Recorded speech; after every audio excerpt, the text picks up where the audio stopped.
इस कार्यक्रम के पुण्यार्चक हैं संस्कार सागर पंचपलियती इंदौर।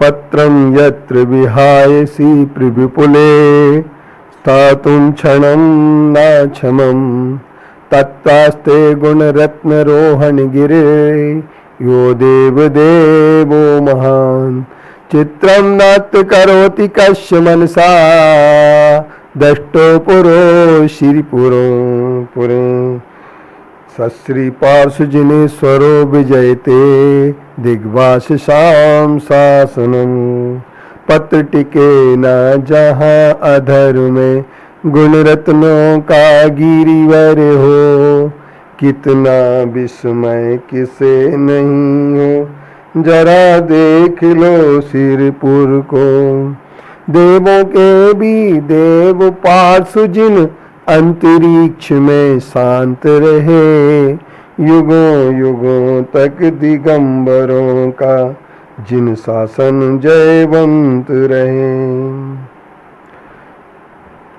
संसार में 84 लाख योनियों में एक मनुष्य योनि ऐसी है जिस मनुष्य योनि ने आत्मा धर्म की साधना करता है और सुलभ मौका इससे अच्छा कोई धर्म साधना का नहीं हो सकता है।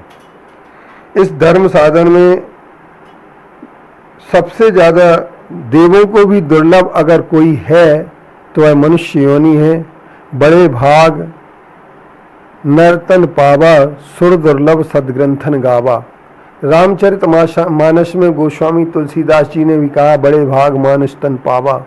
बड़े भाग्य से मनुष्य तन मिलता है, यह देवों के भी दुर्लभ होता है, फिर भी आत्मा इसमें आकर के शांति को प्राप्त नहीं कर सकती। परंतु आज वर्तमान की विडंबना यह है कि जहाँ जिस वस्तु की बिक्री बहुत होती है वहीं पर असली माल के साथ साथ नकली माल भी सस्ते भाव में बिकने के लिए आ जाता है।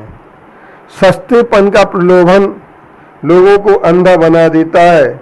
इस कारण लोग असली माल को छोड़ करके झूठे माल को भी खरीदने में लग जाते हैं। धर्म के विषय में भी यही ठीक घटित होता है कि धर्म की खपत भी मानव शरीर धारियों के बहुत होती है।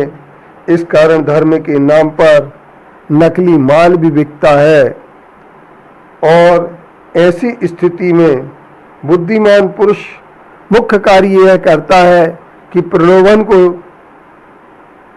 छोड़कर प्रलोभन के जाल में न फंसकर खरे और खोटे की परीक्षा करता है और सदा प्रकाशमान उज्जवल जवाहरात को ही ग्रहण करना चाहता है, वही समझदार कहलाता है। लेकिन जहाँ जवाहरात मिलते महंगे मिलते हैं वहीं पर सस्ते रूप से हमें मिलने वाली चीज़ें भी मिलती हैं, लेकिन सस्ते को खरीद करके सस्ता रोवे बार बार और महंगा रोवे एक बार, अर्थात सस्ते लोग कई योनियों में भटकते रहते हैं। जो धर्म की सस्ती चीज को खरीदना चाहते हैं, शिथिलाचार में जो अटक भटक जाते हैं वे अनुयायी शिथिलाचार के बन जाते हैं, क्योंकि सुविधा भोगित्व जो होता है, सुविधा भोगीपना जिसके पास आ जाता है वह सुविधा एक बार प्राप्त कर लेता है तो उस सुविधा को छोड़ना उसके लिए बहुत मुश्किल होता है। हम ये कह सकते हैं वर्तमान विकराल काल के प्रभाव में भी इस उज्जवल जैन धर्म के भीतर विभाग हो गए हैं। प्रारंभ काल में साधु नग्न रहते थे तथा वस्त्र पहनने की ही पक्ष में खड़े हुए और आगे आगे जाकर के कुछ महाशयों ने कुछ ऐसी कृपा हुई कि जैन ग्रंथों की निंदा पात्र बनाने के लिए अनेक जैन ग्रंथ उसमें खराब बातों को मिला दिया और न वो केवल जैन धर्म की दृष्टि से किंतु अपने शिथिलाचार की दृष्टि से यह बात अनुचित हो गई। आइए हम सब मिलकर के समीक्षा करने के लिए तैयार हो जाएं और समीक्षा करके अपने सच्चे जैन धर्म की परीक्षा करके सच्चे धर्म को अपनाने का प्रयास करें। ओम शांति, ओम शांति।